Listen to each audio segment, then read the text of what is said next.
us last week, you stay up here.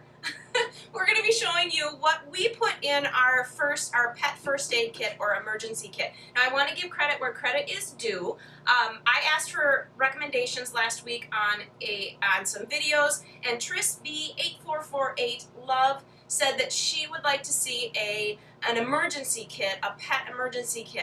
And just last week we went on a walk with Willy and Tilly, and Terry had Tilly, I had Willy. We went down by the beach, and there's this rock wall, and in between the rock wall and the grass, Willy was over there kind of nosing around. He kind of jerked on the leash, and I didn't really know what it was, but then he started rubbing his nose on the grass, and so I thought, well, maybe he got poked with something. So I went over and I looked against the wall, and there was this hole, and I didn't think anything of it at the time, but he kept rubbing his nose, and then I looked over at that wall, or at that hole, and I saw a bee come out of it. So then I knew that he got stung, and I knew there was a ground nest down there. So I grabbed Willy right away. I told Terry I was going to run him up to the house because I didn't want him to react, and I wasn't at home or near a car where I could get him to the vet. So I started going back up to the house, and by the time Terry grabbed Tilly and went to follow me, the bees had come out of the nest and actually got on her head and her rump. He had her in his arms, and he was trying to get them off her, but she got stung twice in the head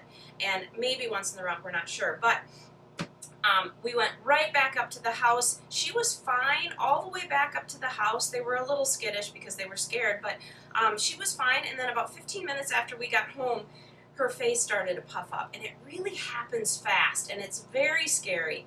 So her face, her nose started to puff up. I'll insert a picture here of what she looked like. But we called the vet right away. Her breathing was fine. Called the vet right away. The answering service gave us a number for the emergency because it was Saturday night. Emergency vet about an hour away. So we called, and she asked if we had any children's Benadryl. I didn't. So I went over to my sister-in-law's house, and luckily she had some. So the vet told us exactly how much to give her. We gave it to her, and within a couple hours, she also did start to get hives on her body. But within a couple hours, she was doing so much better. But through all of this, her breathing was absolutely fine. Her demeanor was absolutely fine. So had it been anything like that, like her affecting her breathing, we would have automatically taken her in. But her breathing was fine, and so that's what they recommended. But that got me thinking when I read that recommendation that this is a great idea. So we're going to be taking this with us when we travel. It's just nice to have. I've had dogs my entire life. I've never had a first aid kit, so I strongly recommend doing this. I really just never thought of it. So anyway, we're going to show you what is in ours. Enough story time. Let's get on to the video. Okay, so what I did was I just grabbed, I think this was one of the kids' little plastic toolboxes. That's all I did. I cleaned it up, and I put pet first aid on it. Now, the first thing that you see here is a book. It's a first aid book. I did order a pet first aid book, but it didn't come in time. I got it on Amazon, so that'll be really helpful to have in here. So that's the first thing I recommend, is a pet first aid book. The next thing I have are just some rubber gloves in case you need them. Those go right in there. And then a little tweezers. It's just a little plastic tweezers. You might have to get something out of their paw or their mouth or something, so those are nice to have.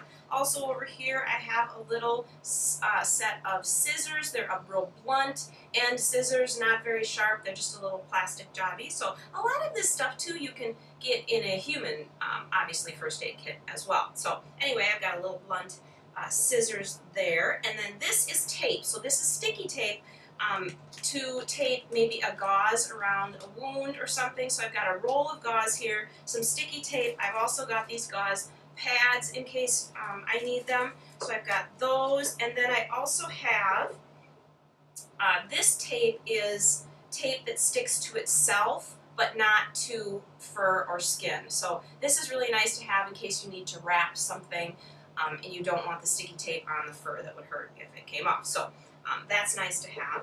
And then some antiseptic wipes. Those are always, you can have a little bottle of antiseptic too, or I just got these little wipes. So that works. And then inside here, I have got the children's Benadryl.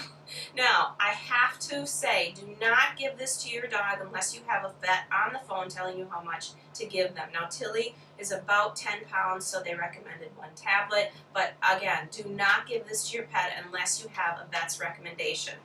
But this we will always have on hand because now we know that she reacts to bee stings. So that is that. I also have just some simple saline solution in case you need to flush a wound out. This is nice to have. This is a cold pack. It's one of those ones where you break and then it turns cold. This would have been nice maybe for her head to ease the stinging, because boy, bee stings hurt. I forget, you know, as an adult how much they hurt. I don't get stung very much. I got stung a lot when I was little.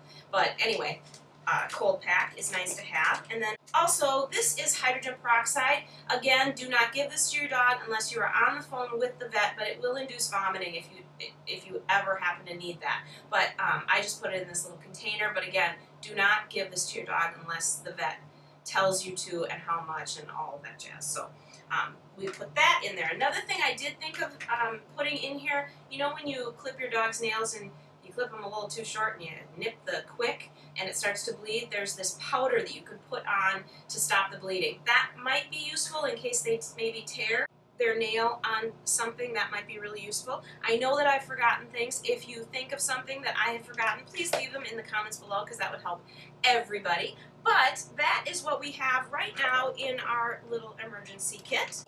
And like I said, we'll be traveling with this when we take them on car rides and stuff like that. It's really going to be nice to have at home.